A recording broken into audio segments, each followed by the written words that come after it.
Sonny Ofehe is the Executive Assistant to the Delta State Governor on External Relations and Diaspora Affairs. We're looking at attracting foreign direct investment into Nigeria. Welcome and thanks for joining us on the program. Thank you for having me. Congratulations, isn't it? Yes, because your portfolio is just new. Yeah, that's correct. How long ago? Less than 2 months ago. Less than 2 months. How challenging is this job for you? Because the Delta State Governor has said you should go and look for money. Well, you should go and look for money into the states. It's not challenging because I've It's not challenging? No, it's not, because I've lived in Europe now for 28 years.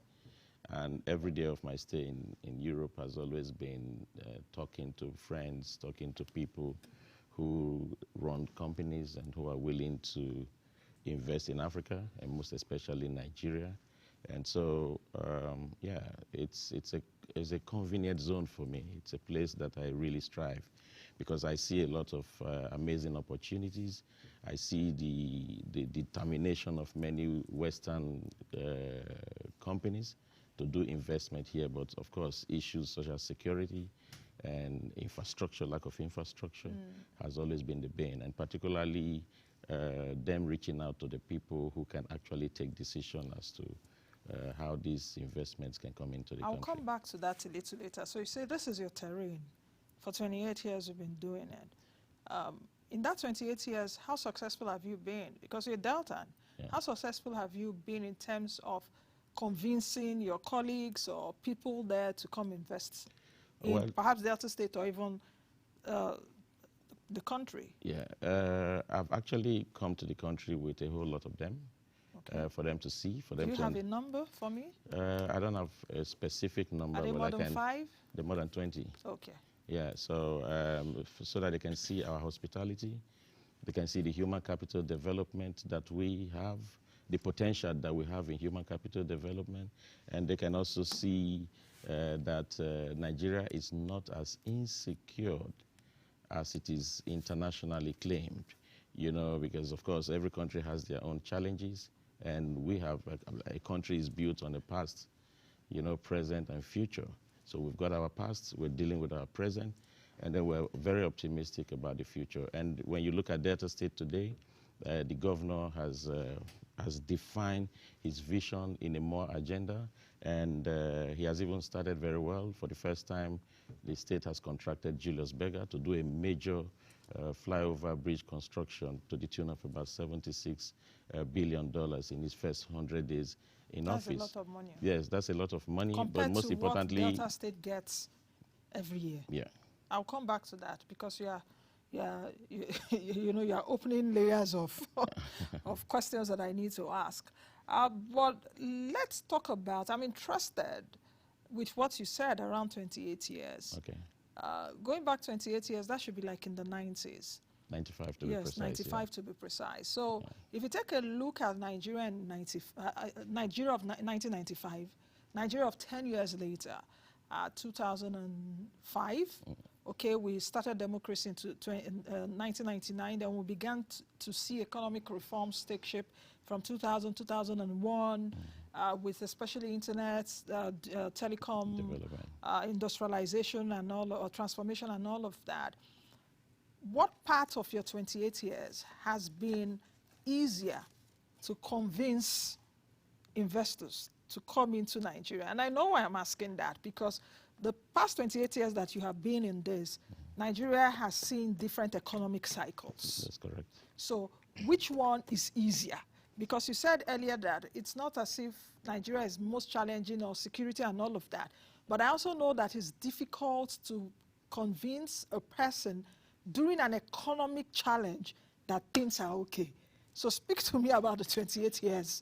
Which cycle has been easier for you? I think now it's a bit easier now because with the advent of modern technology, internet, social media, you know, you can sit in a remote location and just go on some satellite device, links, and then you can even from your remote location view everything you want to see, for instance, in Delta States. And then the awareness is there, and today Nigeria is the largest economy in Africa. With a high-growing young population. We are the most populous black nation in the world.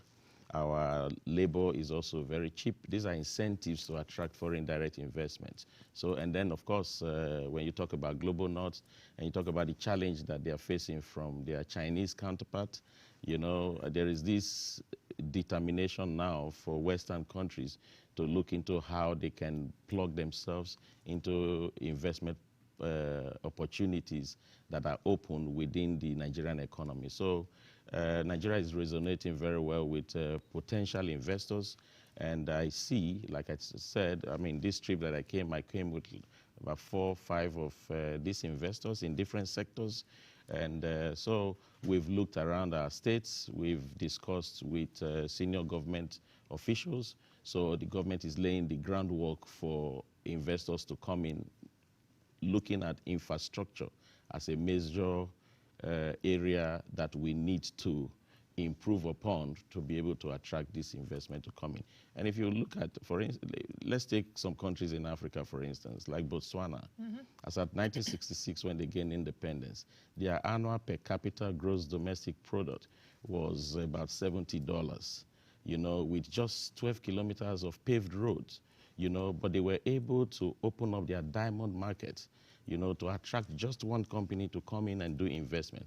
Today, Botswana annual per capita GDP is more than $800 million, surpassing even their neighbors of South Africa. That's what foreign direct investment can do to your economy. But of course, you know, for Botswana to get to that, we saw decisive leadership. We saw also economic policies that came in from Botswana. The leadership was also transparent enough to say, okay, guys, we have diamonds, you know, and we need to open up that space. What do you think that we have been lacking as a country? Why we have not attracted foreign direct investment as much as we should in the last 10 years? Because foreign direct investment into the country has been declining. What we have had more has been portfolio investment, which of course is a bit like hot money.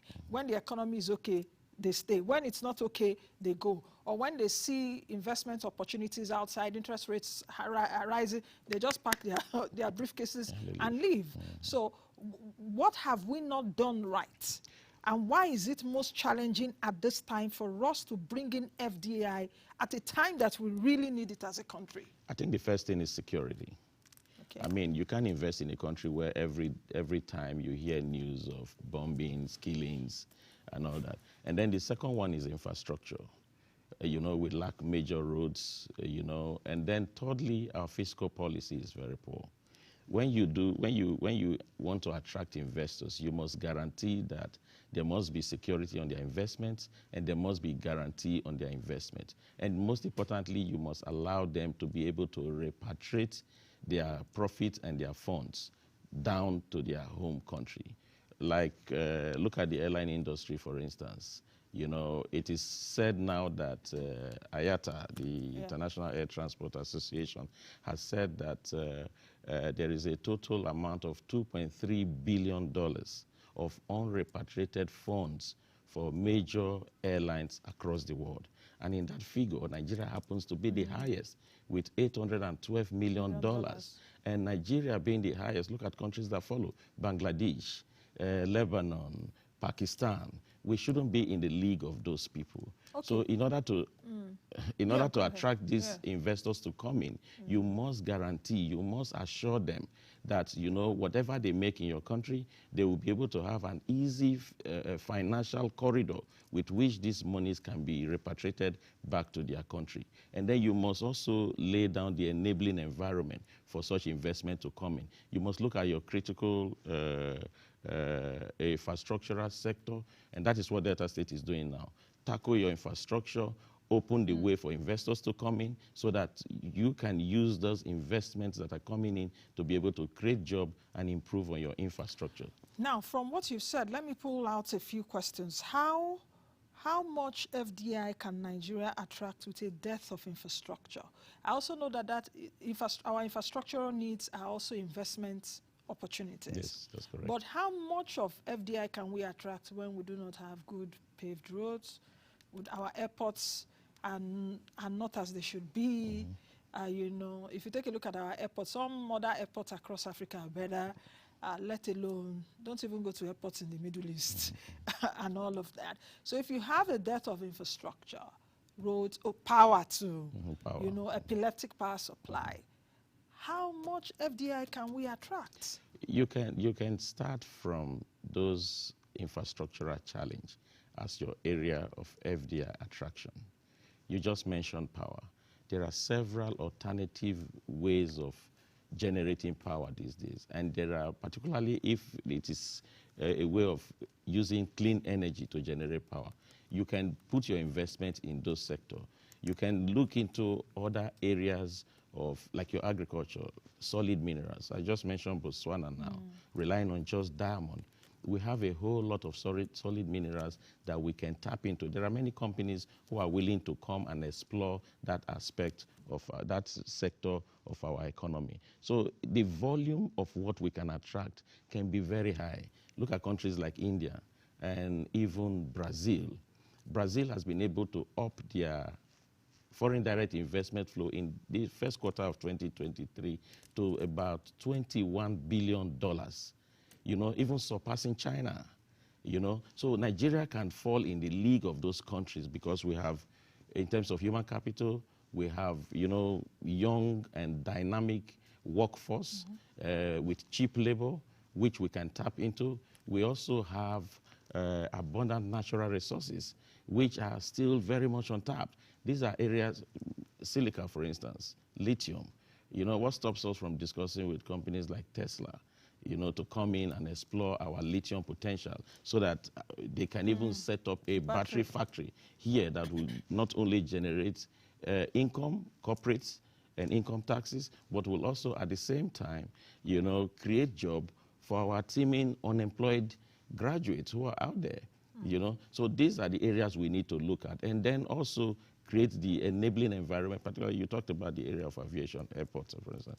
Yesterday I was flying from Lagos to Abuja here. My flight was originally scheduled for 6 p.m. And then I got an email that they've rescheduled the flight for 2 p.m. You don't do that. No, 6 p.m. or 6 a.m.? 6 p.m. in the evening. Okay, then they rescheduled it for 2. I got an email that they've rescheduled it due to operational whatever, they're rescheduling the flight to 2 p.m. You don't do that. You know, 2 p.m. of the next day? The same day. So they brought the takeoff okay, time they brought it earlier. Yeah, to early time. Okay. So what about if I had a crucial meeting by 4 p.m. and I decided to choose 6 p.m. to leave? Now you're forcing me to, I've paid you, you've given me a time slot, you know, you're forcing me to now come and travel. So those things can also affect investors. When there is inconsistency, it's only Nigeria I see where you come to the airport, people are asking, is the flight on ground? You know? You don't see that any other part of the world, you know? So is the flight on ground? Is the flight on ground? You know, we have different, very peculiar lingos in this country, and is the flight on ground is one of those. Then, when you are going to your house, they don't bring light. Or is there light in my neighbor's house? You'll be able to gauge. So we need to work on. We need to work on those things. I've been here now for like 9 days. I've had 2 major challenges in the aviation sector. I was supposed to take off from Abuja to Asaba. We were scheduled to be the number 3 flights to hit the runway. And then there was a flight that derailed. And that cost us about 6 hours. 6 hours. And you were at the airport doing And the flight was not even blocking the runway, but was blocking the exit of entering and exit, you know, to the gates. So when these are areas that you think are like, oh, you know, by the time you start accumulating them together, and people start, any investor who wants to come here must do their research, must do their due diligence, must look at the environment, must look at the climate, if it is feasible, if it is workable. Emirates is not flying to this country today. And most of the airlines have also chosen not to use Nigeria as a hub for change of crew. You know, those are loss of revenue, those are loss of investment. Okay. Let's take a look at this FDI more closely. And we'll say, okay, we have that capacity to take as much money as we can. I think for roads, for example, we need about $3 trillion from, was it in 2018? At least to the next 30 years to do our roads well. That's $3 trillion. President Tinubu has been going everywhere. He's in Berlin as we speak. Germany, he was in Saudi Arabia last week. He's been to India, he's been to the US. Do we really have the capacity to take in foreign direct investment? And I know what I'm saying. So there was a question I was asked this morning by my beloved. They said, 200 billion, what were we listening to? And we were like, $200 billion. They're like, no, Nigeria, we don't have capacity to take that. And I was arguing. I said, no, we have capacity to take even $1 trillion. And he was trying to convince me. What do you think? His argument was that if that money comes in, the return of investment, the return on investment for investors, how will it come out? Because if we're asking people to bring in their money, they want to make profit, and they also want to take it out. Yeah. Do we have capacity for that? You talk because about, now, for example, sorry to roads. Yes, Delta State, for example, if investors bring in money, is there propensity to make profit from that money in Delta State? Yes. Which is one of the oil-rich states, which Delta State did not attract one FDI. Was it last year? Delta State is among the 27 states that had zero FDI, I think in 2022, in 2021, about $1 million with River State. So if you take a look at this, the ROIs, how visible is it? You know, if you look at the more agenda of Delta State, that is why the emphasis is on infrastructure. Develop our roads, ensure that we create a good public space for investors to come in. There will always be return on investment, but the return on investment can be minimal because you have to mitigate the challenges that comes from infrastructure. You talk about the highways. As it is right now, it is clear that the federal government cannot handle the major highways and the costs that are accruing following the inflation rates that we currently have in our economy today. So what I would have suggested that this administration can do is to price our road, return back to toll gates, and then privatize those roads. Give the public, the private sector, the opportunity to invest in it and recoup their investment through people going through that roads, you know, and paying for that roads, where maintenance can be in their own hands. You know, so it's, once you are able to get that right in terms of infrastructure, the investment will definitely flow in. And investments to Nigeria, to Delta State, is not confined to just one sector. Like what we see today now, Nigeria is a mono economy, relying almost 90% on crude oil. You know, we should shift from that and move into, you know, rather than becoming a consuming economy, we should be looking at how we can become a producing economy. And we should also shift from becoming an import-dependent economy to an export-dependent economy. How do we do that? We can invest hugely in our agricultural sector and become one of the largest exporter of agricultural produce to all parts of the world. Now, if you're talking of sectors, what kind of investment, what kind of FDI do we need? Because there are different FDIs, but the peculiarity of the Nigerian economy, what kind of FDI does Nigeria need?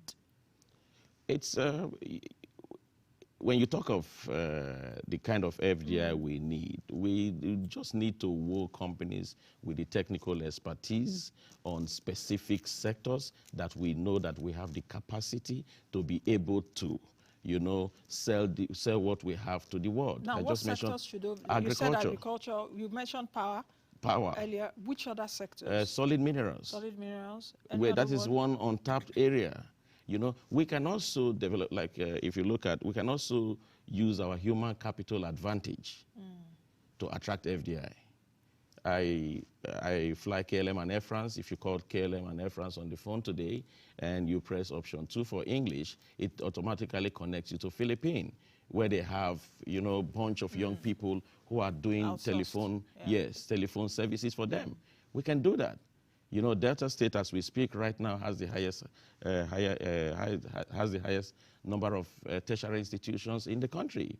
So what does that mean? That means that we have the highest intellectually sound young people in the country. No, but you may not judge by that. No, when you spread education, from literal, that is literacy rate. Yeah, of course, having infrastructure can boost your literacy rate, but you having infrastructure, educational infrastructure, does not mean that you are also producing literate people. I hope you understand what I'm saying. I do understand, Yes. but you cannot rule out the fact that we have Just like Nigeria abundance. is the We have biggest abundance. economy When you talk about in the entertainment Africa, industry, you but we are talk not about the better. banking. Listen, in the whole of the country today, when you talk about the entertainment industry, you talk about the banking sector, you talk about even the media, we have the highest from Delta State. I'm one. I'm a Delta. You know, we have the highest from Delta State, so we should capitalize on that potential that we have as a state, and that is what we're currently doing. Delta State is a name that is synonymous with investors across the world. Delta State has the capacity to become the 7th largest economy in sub-Saharan Africa. When? Delta State, when is that? we are driving towards that direction. We have a governor right now that is listening. We have, they're currently on a retreat program. The executive appointees have been gathered, saddled with the responsibility to go in there and deliver. Most of the foreign direct investment potential that will bring to Delta State will be like a pilot, you know, that will showcase itself for all other states to follow. Now, the target is for us to ensure that before the end of next year, the $1.1 million that you said it's was not me the that highest. Said it, it's MBS now. Yeah, well, I am putting aware MBS of that. figures. Okay, yes. Yes. That is our target, is to grow that, and we are working towards that direction. 1 million, that's not good. My fellow Deltans, our people, now big heart will be. No, Make we are definitely going to improve on that, and we are working in that direction. Investors are coming in from all sectors. I'll be following you closely.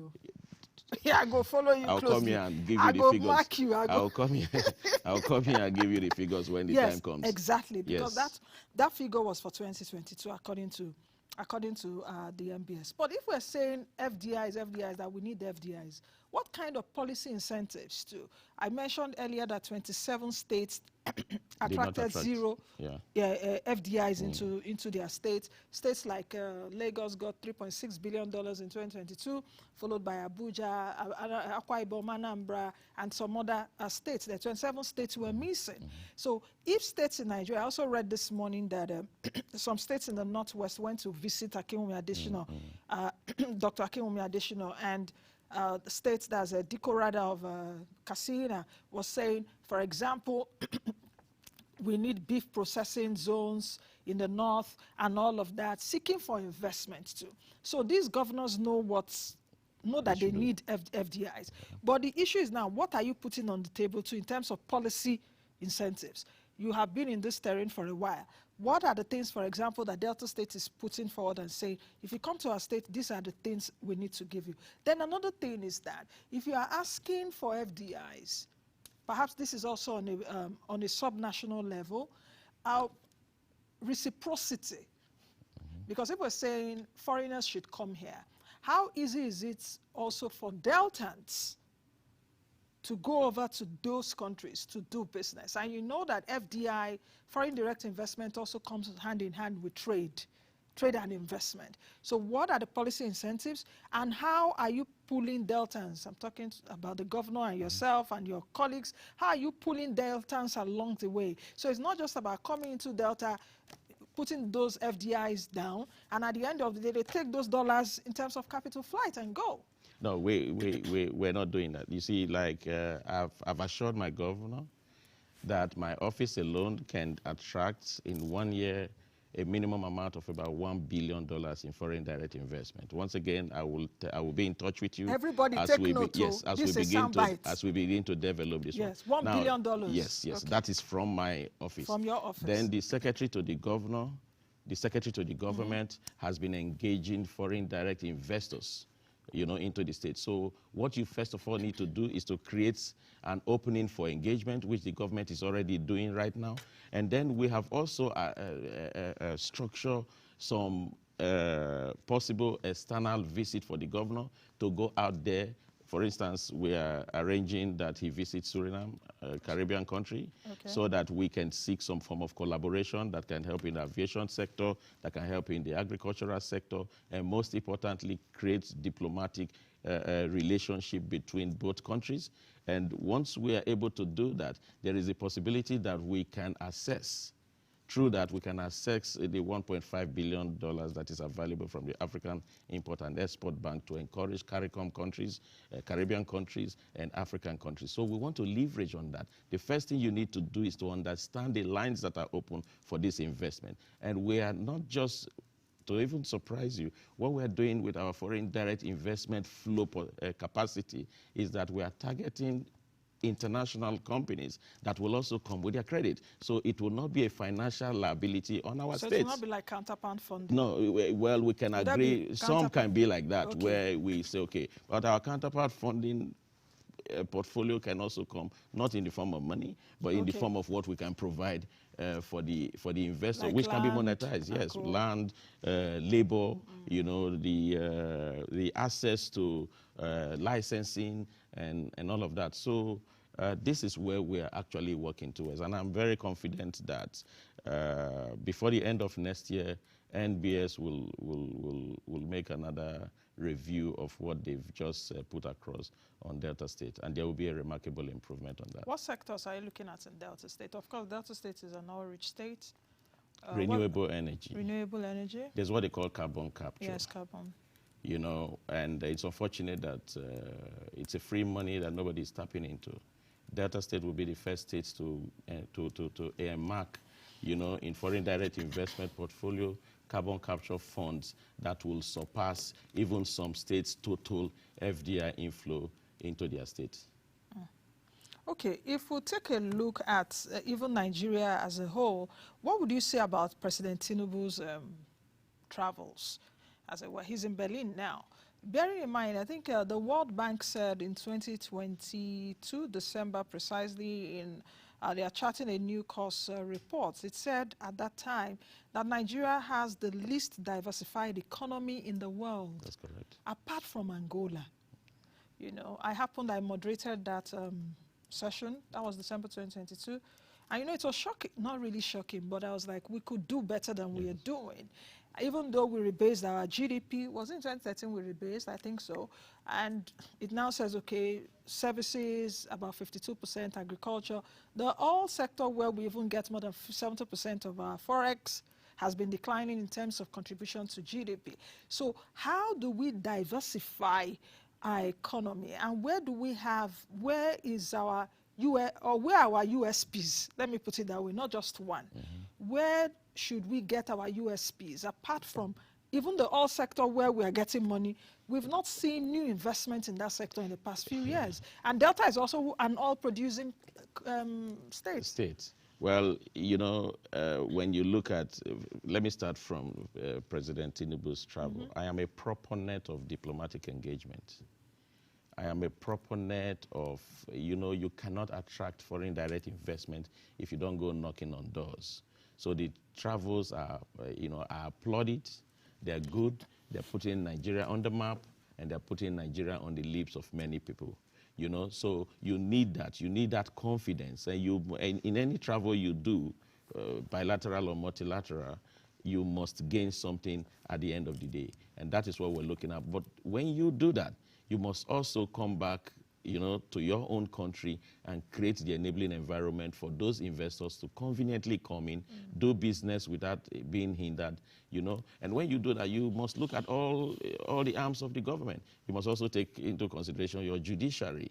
You must strengthen your judiciary, create transparency in it in a way that if any FDI company is having problems and they want to seek legal redress, it can be achieved in no time. And then you must cut your bureaucratic bottlenecks. I was coming to that. You know, like when you import stuff into the country, you know, the processes you have to follow, the papers you have to sign, or when you export, even agricultural, people who are into agricultural export, they are complaining that before they go through the process of signing and approving for their goods to leave, sometimes they become perished by the time they get to the end destination. So these are the things you have to cut off. You have to create. You mentioned we being a mono economy, relying on just crude oil production. Even the crude oil production is punctured. There was a time, I think this year, that even Angola that you mentioned surpassed Nigeria as Africa's largest exporter of crude oil. That is because we have infrastructural problems. That is because we are not able to meet up to the 2.3, 2.5 million barrels of crude oil OPEC quota that we're supposed to contribute. Today, Nigerian production is at 1.1 million barrels of crude oil per day. So that is not encouraging. However, then when you look at our economy before independence, it was agrarian-based. And we were able to live comfortably with that. So when the oil boom period came between the 70s and the 80s, it became a different ballgame entirely. We made so much money. So those profits we made from crude oil, we were supposed to use them to consolidate our agricultural potential. And today we would have been one of the largest agricultural producing countries in the world, but we lost that opportunity. And today we are still struggling within one economy, which is not right for a population that is growing. Any growing population must find a way to attract foreign direct investment, because that's the only way you can create jobs. That is the only way you can build your infrastructures like schools, like hospitals, you know. Otherwise, you will end up borrowing and borrowing. And that is what we've been doing with borrowing from China to take care of our infrastructure. That has to change. Now, just before we go, I'd like us to talk about the role of diaspora remittances, especially in attracting FDIs, because last year, according to official reports, about $21.9 billion was brought into Nigeria as diaspora remittances. We've seen it at least increase a bit because we suffered the pandemic, the whole world suffered the pandemic in 2020. But I'm taking a look at how do we strike a right balance between diaspora remittances and the attraction of FDI, bearing in mind that majority of our diaspora remittances are really for personal use. Give grandmama money, take Mona, take build house, $100 to take, they eat food every month and all of that. Even though that the Apex Bank, which is the Central Bank of Nigeria, on one end too, at least the last administration was saying, we are not seeing this money. We're not seeing this 21 or over $20 billion.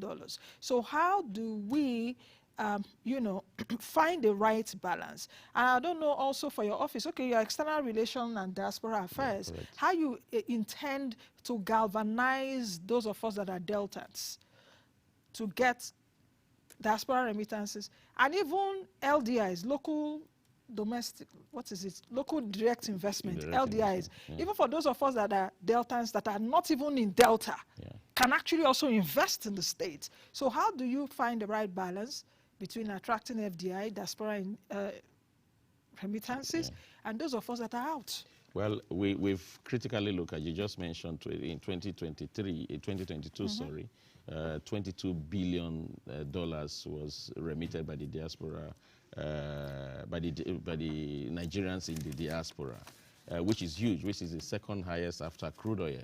But today, the successive governments have not been taking advantage of the diaspora potential. In less than 2 months, I have been able, I've been contacted by several Nigerians, Deltans, even those who are not Deltans, you know, who are reaching out to me, believing that, you know, as a diaspora, I will understand the challenges they've been facing in trying to attract.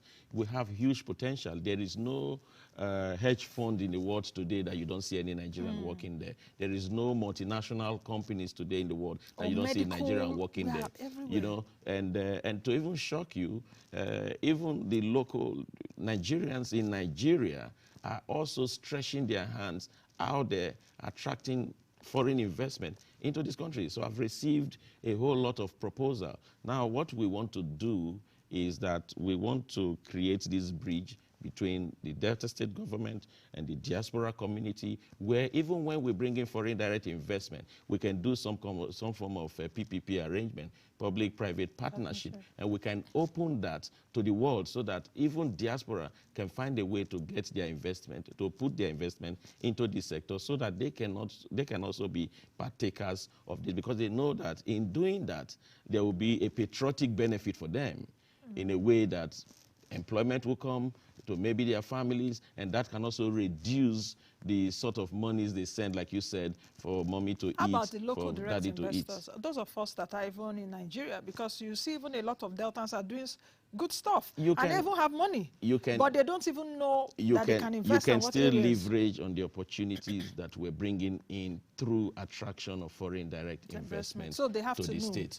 We will know what we're doing right now. The government is set and ready to open up a state-of-the-art website where people can have access to everything that the government is doing. And like I said, this administration is very open to those opportunities that the state has, and that opportunities is what we're taking out as our incentives to attract what we need in order to grow our economy. Not just grow our economy, but return places like Warri, you know, to the original economic and commercial hub that it used to carry. Thank you very much. Thank you for having me. For coming on the show. You're welcome. You've made me many promises today. My viewers are listening. I will take you up on that. Let's talk perhaps. I will be watching your I will be keeping you updated. Thank you very much. Thank you. I've been speaking with Sonny Ofehe, who is the Executive Assistant to the Delta State Governor on External Relations and Diaspora Affairs. Of course, we've been talking about attracting FDI, not just into Delta State, but of course into the country. The president has been on economic diplomacy now for the past 1 month or so. Let's see what happens after that. I'll see you all again tomorrow, God willing. I am Nancy Najibi, the best you can be, and be the change that you want to see. Bye now.